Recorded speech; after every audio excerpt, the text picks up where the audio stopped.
누가복음 9장의 구조를 도표로 보여드리면 1절로 9절이 시작점인데 12제자를 부르셨습니다. 그리고 오늘 본문은 마무리인데 주님을 따르는 자들의 자세에 대해서 이야기를 합니다. 여러분 어린 시절에 타보셨던 시소를 기억하시죠? 시소는 한쪽에 뭘 얹어놓고 반대쪽에 같은 무게를 얹을 때 균형을 잡습니다. 그런 의미에서 오늘 말씀은 9장과 10장을 이어주는 시소의 중간 부분 같이 주님을 따르는 자들의 삶을 이야기를 합니다. 9장은 예수님이 누구냐 하는 것을 집중적으로 말씀하신 장이에요. 그리고 이제 10장부터 18장까지는 그 예수님을 따르는 제자들을 가르치는데 그들의 삶을 이야기를 해요. 기적은 거의 안 나타나고 주로 가르치는 내용으로 전부가 되어져 있습니다. 그리고 그 예수님이 누구냐 할 때 예수님과 그분을 따르는 성도들의 삶이 무엇이냐, 이 둘을 이어주는 중간 지점이 오늘 말씀입니다. 그래서 주님을 따르는 사람들의 자세, 삶의 자세를 이야기를 한다 하는 이야기예요. 저는 개인적으로 한국 교회가 왜 오늘날처럼 이 이미지가 추락했는가에 대해서 이렇게 생각을 합니다. 생각을 해보면 한 25년 전 1999년도 이제 막 2000년대로 들어가기 직전 여름 이맘때예요. 전국에 TV로 생중계된 사건이 있었어요. 그것도 하루가 아니라 그냥 거의 몇 달을. 여러분 그게 뭔지 기억나세요? 그게 온로비 사건입니다. 우리나라 최초로 청문회라는 것을 TV 생중계를 한 것으로 제가 기억을 해요. 다른 건 기억이 안 나요. 이게 최초다고 생각을 하는데 그 온로비 사건 청문회의 주인공들이 전부 다 기독교인들이었습니다. 전 국민 앞에서 다 까발려졌죠.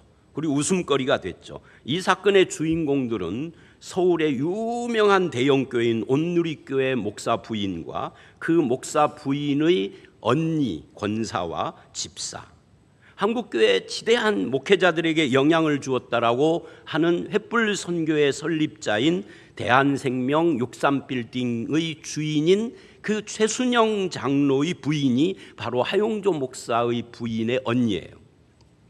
이 사람들이 다 등장을 했어요. 그리고 이 사람들이 청문회를 하면서 계속 자기들은 포천에 있는 할렐루야 기도원을 다닌다고 떠들어댔습니다. 이단인데. 근데 그것이 TV를 통해서 온 국민에게 드러남으로써 기독교가 아주 웃음거리가 되고 그때부터 한국 교회는 80년대 90년대 중반까지는 안 믿는 사람에게 교회 다니시라 예수 믿자고 믿어야 하는데 하나님 믿어야지 근데 내가 시간이 없어서 뭐 이렇게 반응을 했다면 2000년대 들어와서는 완전히 이게 바뀌어졌어요. 이젠 교회를 개척을 해도 개척교회에 사람이 안 옵니다. 오늘날 한국교회와 우리의 신앙관과 그 자세에 대해서 심각하게 점검해야 할 문제점이 있다 하는 것을 보여준 사건의 출발점입니다. 그거 하나로 끝나지 않았어요. 이 사람들에게 뭐가 없었느냐? 바로 이 예수가 누구시냐와 기독교인의 삶 사이를 이어주는 시소의 중간 부분이 이들에게 없었던 거예요. 대형교회 목사 부인이라 할지라도. 그런데 오늘 본문 57절, 59절, 61절을 보면 세 가지 사건을 등장을 하면서 각 사건이 따르리이다, 따르라, 따르겠나이다로 시작을 합니다. 즉 주님을 따르는 사람의 자세가 무엇인지를 말한다 하는 이야기입니다. 성도가 이것이 정리돼야 올바른 신앙생활을 할 수 있다 하는 이야기죠. 그것이 뭘까요? 그 첫 번째는 동기와 대가의 문제입니다. 57절 한번 읽어볼까요? 시작. 길 가실 때 어떤 사람이 여짜오되 어디로 가시든지 나는 따르리이다. 여기 길 가실 때다 밑줄을 하십시오. 이것은 51절하고 연결이 되는데 예수님께서 예루살렘을 향하여 올라가기로 굳게 결심했다 하는 것입니다. 그래서 이때로부터 성경학자들은 누가복음의 이 예수님을 길 위의 예수님이라고 표현을 해요. 그 길 위에 예수님 사역이 시작을 하는 거죠. 그리고 예루살렘을 향하여 가는 길은 아까도 말한 것처럼 기적은 잘 안 나타나고 거의 가르치는 사역에 집중을 합니다. 저는 이 길 위에서의 교육이 참 효과가 있다 하는 것을 직접 경험한 사람이에요. 오래전에 동유럽 선교사 수련회 초청을 받아서 일주일 동안 수련회 강사로 섬겼어요. 수련회가 끝난 뒤에 선교사 두 가정이 부부하고 우리 부부를 데리고 릴라 수도원이라는 곳을 다녀오게 됐습니다. 그들이 요청을 했어요. 1박 2일을 가고 오는데요, 1박 2일을 한 차를 가고 오는 도중에 계속 질문을 하는 겁니다. 성경에 대해서, 신학에 대해서, 목회에 대해서.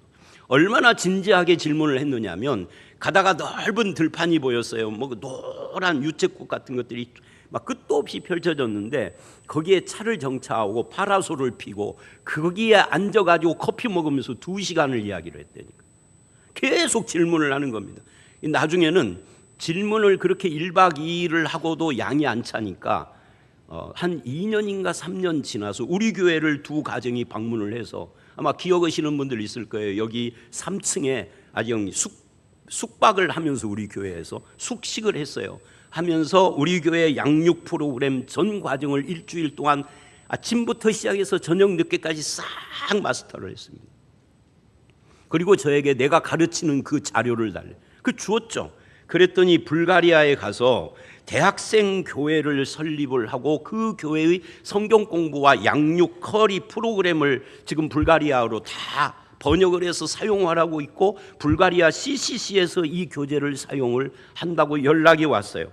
저는 그때 길 위에서의 대화가 정말 효과적이다 하는 것을 경험을 했어요. 아주 집중도 잘 되고요. 지금 예수께서 그렇게 길 위에서의 교육, 즉 양육을 시작하신 것입니다. 그게 오늘 본문이에요. 그런데 그 중에 어떤 사람이 예수님께 나와서 어디로 가시든지 내가 주님을 따르겠습니다. 어디로 가시든지예요. 대단한 말이죠. 부름받아 나선 이 몸 어디든지 가오리다 라고 하는 찬송가하고 비슷한 고백을 한 거예요. 그러면 감격스러울 것 같아요. 예수님이 예를 들면 우리 교인들 지금 오늘은 이제 수석 명절이라 교인들이 다 고향 교회를 가고 성가대도 많이 빠지고 지금 이렇게 자리가 그러는데, 이 중에 어떤 분이 저한테 와서 목사님이 어디로 가서 목회를 하든지 저는 목사님을 따라갈래요. 시골로 가면 시골로 이사를 가고 해외로 가면 해외로 이민 갈 거예요 라고 한다면 기분이 좋을까요, 나쁠까요? 기분이 좋겠죠. 그런데 예수님의 반응은 냉담합니다. 왜 냉담할까? 이상해요. 왜냐하면 여기 어떤 사람이라는 말이 그 핵심입니다. 밑줄을 하십시오. 어떤 사람이 뭐예요? 익명의 사람. 옛날 성경에는 혹이 그래요. 어중이 떠중이라는 말이에요. 근데 이 사람은 익명의 사람이나 어중이 떠중이는 아니에요. 왜냐하면 마태복음에서 같은 사건을 기록을 하면서 이 사람을 서기관이라고 그래요. 서기관이면 오늘날의 이 전라북도 도청의 국장 이상 되는 사람이에요. 이거 엄청난 지위에 있는 사람이에요. 근데 왜 마태는 서기관이라고 하는데 누가는 그냥 이것을 어떤 사람, 어중이 떠중이라고 표현을 할까요? 왜냐하면 그 이유가 있습니다. 이 사람은 누가가 보기에 깊이 생각하지 않고 선뜻 나섰다. 뭐를 깊이 생각하지 않았다는 이야기죠. 그게 58절에 주님의 답변에 나옵니다. 우리 한번 읽어보도록 하겠습니다. 시작. 예수께서 이르시되 여우도 굴이 있고 공중의 새도 집이 있으되 인자는 머리 둘 곳이 없다. 인자는 머리 둘 곳이 없다. 밑줄입니다. 주님을 따르겠다라고 했지만 사실은 일신의 욕망을 위해서 일시적인 감정과 열심으로 따르겠다 한 것을 지적한 거예요. 이런 이야기죠. 자기가 예수님을 지켜봤더니 예수님이 병도 고치죠, 떡도 주죠, 온갖 기적을 일으키죠. 속으로 생각할 때 예수를 따르면 최소한 밥 굶을 걱정이 없겠다, 병 걸려 죽을 걱정이 없겠다, 이렇게 생각을 한 거예요. 내가 주님을 따르겠습니다예요. 그런데 예수님은 이렇게 말을 해요. 네가 나를 따르기 전에 치러야 할 대가를 생각해 봤느냐? 여우는 굴이 있다, 공중의 새도 집이 있다. 당연하죠. 그런데 나는 머리 둘 곳이 없다. 머리 둘 곳이 뭐예요? 잠잘 곳이 없다. 집이 없다예요. 기독교인이 된다는 것이 무엇입니까? 우리가 예수를 믿고 주님의 은혜에 눈을 뜨게 되면 세상이 추구하는 것이 별로 좋아 보이지 않는, 시시해지는 것이에요. 이게 신앙이죠. 그래서 우리가 주님의 은혜를 알면 주님을 따르는 것이 무거운 짐이나 어떤 정말 내가 감당하기에 힘든 길이 아니라 이것이 기쁨이요 즐거움이 되고 행복이 되는 거예요. 그래서 은혜 안에 거하면 주님을 믿는 것과 따르는 것 사이에 갈등이 없어지는 겁니다. 믿는데 따르는 것 사이에 갈등 있는 사람들이 많아요. 그리고 세상 자랑과 남보다 우월해지려는 욕심, 세상 것으로 나를 채우려는 이런 모든 것에서 해방되는 것이죠. 그렇다면 여러분은 어떤 기대를 가지고 예수를 믿으십니까? 혹시 주일 하루를 지키면, 오늘 추석 명절 연휴 기간인데도 이렇게 교회를 주일 아침에 나오신 여러분, 대단하신 분들이에요, 사실은. 그런데 어떤 기대를 가지고 나왔느냐? 주일 지키면 오늘 이 하루가 건강하게 우리 한 식구가 아무 탈 없이 지낼 것이다. 내가 주일을 잘 지키면 하는 일이 잘 될 것이다. 그런 기대를 가지고 오셨나요? 내가 투자한 주식이 오를 것이다. 이런 생각을 혹시 하시나요? 즉각적인 보상과 축복과 환영과 인정받음이 아니라 우리를 기다리는 것이 고난이고 거절이고 어려움이라 할지라도 주님을 따르는 것이, 이게 참 신앙이거든요. 우리에게 주어진 선택은 하나밖에 없습니다. 우리가 믿는 자라면 하나님 나라의 최전선에 서야 하는 것입니다. 그리스도 안에 나타난 하나님의 복음, 하나님 나라 복음의 좋은 소식을 기꺼이 나눌 준비가 되어 있어요. 사랑하는 성도 여러분, 여러분이 예수의 복음을 듣고 기뻐하셨습니까? 그렇다면 그 기쁜 복음을 세상에 증거해야 하지 않을까요? 전도할 문을 열어주소서 기도해야 하지 않을까요? 예수님이 우리 죄를 용서하신 분이고, 그래서 우리의 마음에 평안과 기쁨이 있고 우리 입술에 감사와 찬송이 있게 하신 분 아닙니까? 그렇다면 주님이 우리의 기쁨이라면 이제 내가 사는 모든 것이 이 복음을, 이 하나님 나라 복음을 증거하는 것과 연결돼야 하지 않겠습니까? 이 사명이 우리에게 있는 것인데, 하나님 나라 복음이 여러분 삶의 가장 중요한 가치라고 고백하는 성도가 되시기를 주의 이름으로 축원합니다. 마지막 세 번째, 이건 태도의 문제예요. 이 세 번째 사람은 조건을 거는 사람이었습니다. 첫 번째하고 좀 유사한 면이 있죠. 61절 읽어보겠습니다. 시작.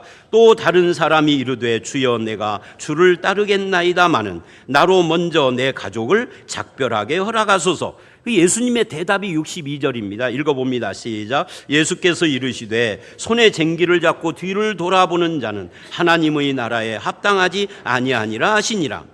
여러분, 이 말씀도 오해가 있습니다. 지금 예수님이 가족과의 작별 인사조차도 하지 말으라고, 그것이 신앙이라고 하는 건가요? 아니죠. 왜냐하면 그 증거가 있습니다. 열왕기상 19장 19절로 21절을 보면 엘리야가 엘리사를 부릅니다. 네가 내 뒤를 이어 선지자가 되라고 하나님이 부르신 거죠, 엘리야를 통해서. 그럴 때 엘리사가 부모와 작별 인사를 하고 오겠습니다라고 요청을 해요. 엘리야가 안 돼, 너 부모하고 작별하는 순간 게임 끝이야 라고 하지 않고, 그래 가서 아버지께 인사하고 와라 하고 보내요. 그러면 거기서는 그런데 여기서는 이렇게 성경이 이 말 저 말 하는 건가요? 아니죠. 우리가 오늘 말씀을 오해한 거죠. 여러분, 이것은 부모와의 작별 인사가 아니에요. 작별 인사를 부정하는 것이 아니에요. 그래서 엘리사는 그렇게 부모와 작별 인사를 하는데 그 대신에 어떻게 하느냐면 그 부르심 이후에 단 한 번도 뒤를 돌아보지 않아요. 그렇게 하기 위하여서 엘리사가 뭐를 하는 줄 아세요? 부모하고 작별을 할 때 쟁기질을 하던 그 소를 죽여서 잔치를 해버리고 말아요. 왜요? 이제는 엘리야를 뒤따라 가다가 하나님의 선지자로 이러다가 힘들어.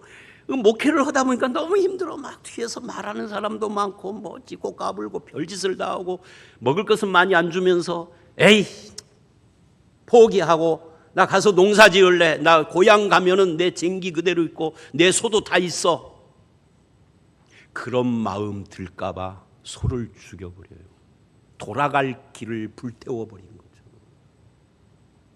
그리고는 다시는 뒤돌아보지 않습니다. 말하자면 그렇게 해서 자기가 부름받은 일의 절반의 헌신이 아니라 전적인 헌신, 전심의 헌신을 했던 것이죠.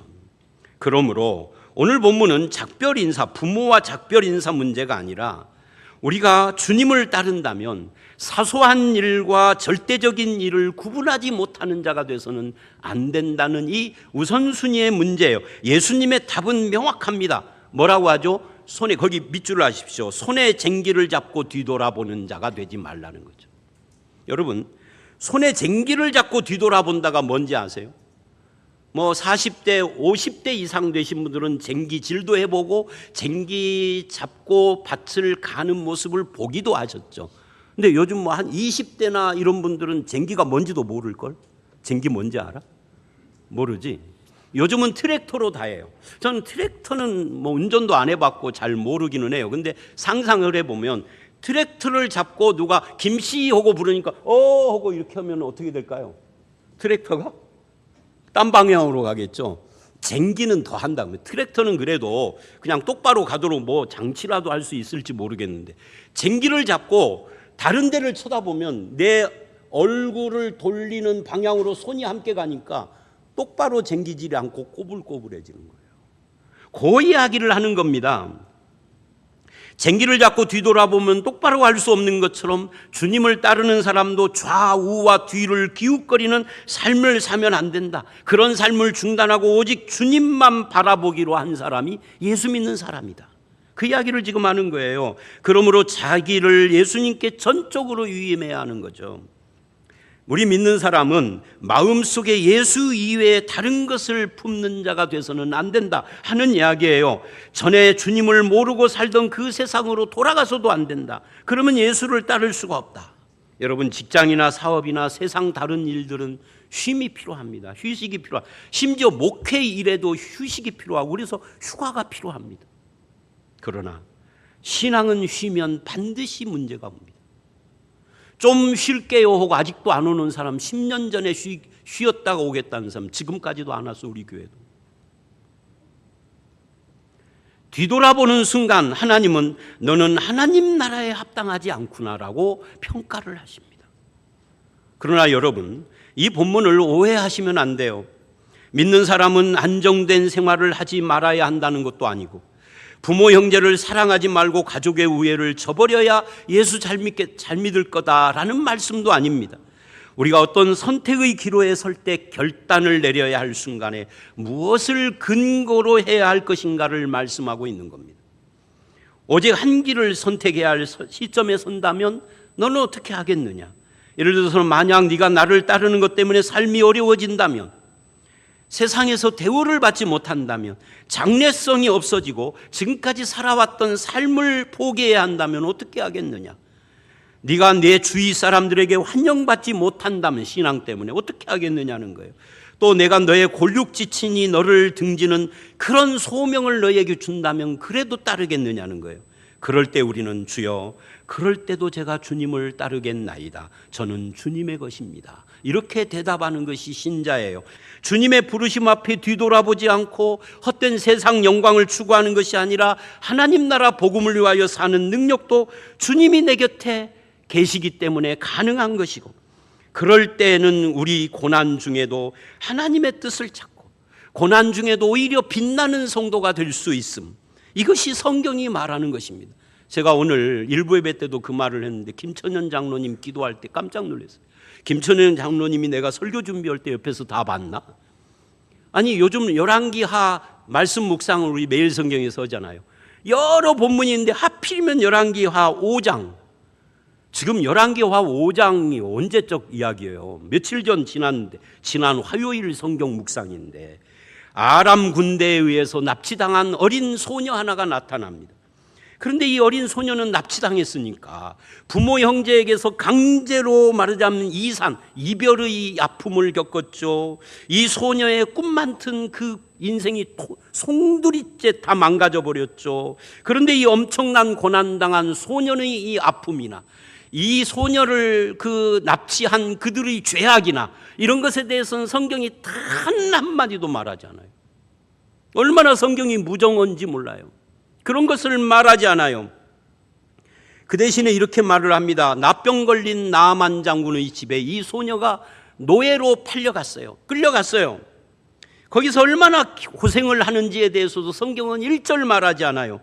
그리고는 열왕기하 5장 3절에 이렇게 말을 합니다. 우리 읽어봅니다. 시작. 우리 주인이 사마리아에 계신 선지자 앞에 계셨으면 좋겠나이다. 소녀가 하는 말이에요. 사마리아가 뭐죠? 이스라엘의 수도잖아요. 그러니까 이스라엘 선지자, 이스라엘에 계신 선지자 앞에 우리 주인이 있었으면 참 좋겠습니다. 나병 고칠 텐데 그 말이에요. 그런데 사마리아에 계신 선지자, 이스라엘에 계신 선지자라고 하는 이 표현은 어떤 의미냐면 이스라엘에 계신 하나님이라는 표현의 은유적인 거예요. 그러니까 이런 이야기죠. 우리 같으면 이 지경에 내가 만약에 다쳤다고 하면 이럴 것 같아요. 저 같으면. 아니, 이스라엘에 하나님이 계시고 하나님의 사람 선지자가 이스라엘이 있는데 어떻게 내 인생이 이렇게 망가질 수 있단 말입니까? 하나님 앞에 항의했을 것 같아요.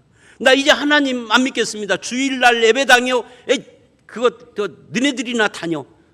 아니, 어떻게 하나님이 계시는데 내 인생이 이렇게까지 엄청난 고통당할 때 가만히 계신다는 말입니까? 원망하고 의심하며 불평하며 신앙을 떠날 것 같아요. 이것이 우리의 보편적인 모습입니다. 오늘 본문이 지적한 이 세 사람도 결국 그것과 연관이 되고요. 그런데 이 소녀는 그렇게 끔찍한 부모 형제로부터 이산되는 그 끔찍한 인생의 꿈이 다 사라지고 노예로 전락한 이 끔찍한 고통 중에 뭐라고 해요? 그래도 이스라엘에 하나님이 계신다 그래요. 이게 얼마나 놀라운 고백입니까? 이 말을 듣고 나아만이 이스라엘을 찾아가 선지자 엘리사를 만납니다. 여차저차하는 과정을 통해서 나병이 고침을 받습니다. 나병이 뭐예요? 그 당시 사람들이 천벌받은 병이다. 제가 그렇게 생각하는 게 아니에요. 그 당시 사람들이 고칠 수 없는 불치의 병이다. 내가 아니라 그 당시 사람들이 그랬어요. 그런데 이 나병이 고쳐집니다. 그리고는 5장 15절에 나아만 장군이 이렇게 고백을 합니다. 읽어봅니다. 시작. 내가 이제 이스라엘 외에는 온 천하에 신이 없는 줄 아나이다. 이 고백이 터져 나온 것, 그 고백이 터져 나오기까지 역할을 한 이 소녀, 이 소녀는 엄청난 불행을 겪었음에도 불구하고 누군가에게서 이 고백이 나오기까지 연결의 역할을 다 하지 않습니까? 기독교는 제가 생각하기에 세상의 수많은 종교 중에서 가장 독특한 성격 하나가 있는데 기독교는 진취적이라는 거예요. 그래서 기독교가 들어간 곳은 사람들이 진취적으로 변해요. 운명에 순응하지 않아요. 그래서 믿는 사람은 자기에게 닥친 불행과 고난 앞에서 코가 빠져 낙심하고 주저앉아서 원망하고 불평하고 한숨 쉬고 체념하고 그리고 하나님이 있니 없니 하고 자기 신앙을 부정하고 그렇게 하지 않습니다. 그 대신에 그곳 그 자리가 하나님이 나를 보내시고 세우신 자리라고 믿습니다. 굉장히 진취적이죠. 그래서 그 어느 곳에 있든지 주님이 나와 함께 하신다라고 믿습니다. 어디에 있든지 나는 하나님 나라의 대사다. 하나님 나라에서 파송한 선교사다. 이렇게 생각을 하는 겁니다. 그렇기 때문에 나를 통해서 생명을 살리시는 하나님을 증거하고 나를 통해서 누군가를 위로하시는 하나님을 증거하고 나를 통해서 영광 받으실 하나님을 바라보고 그래서 누군가의 입에서 이스라엘 외에 신이 없다라는 고백이 나오게 하고 이 소녀는 그래서 이 고난을 통하여서 온 천하에 이스라엘뿐만 아니라 온 천하에 하나님이 계시는 그 증거의 통로가 되고 나아만에게는 하나님의 은혜의 통로가 되고 이 소녀가 그러므로 세상적인 성공과 재물과 명예와 영광 때문에 은혜의 통로가 막히지 않도록 하셔야 됩니다. 그리고 어떤 고난이나 어려움이 내 앞을 가로막아도 주님의 은혜의 통로를 항상 열어놓고 살아가는 성도가 되셔야 합니다. 그래서 주님을 따르는 제자의 삶을 사시고 여러분을 통해서 하나님의 영광과 은혜와 생명이 드러나게 하시는 그래서 살리는 역사의 주인공이 되시는 그런 저와 여러분들이 되시기를 주의 이름으로 축원합니다.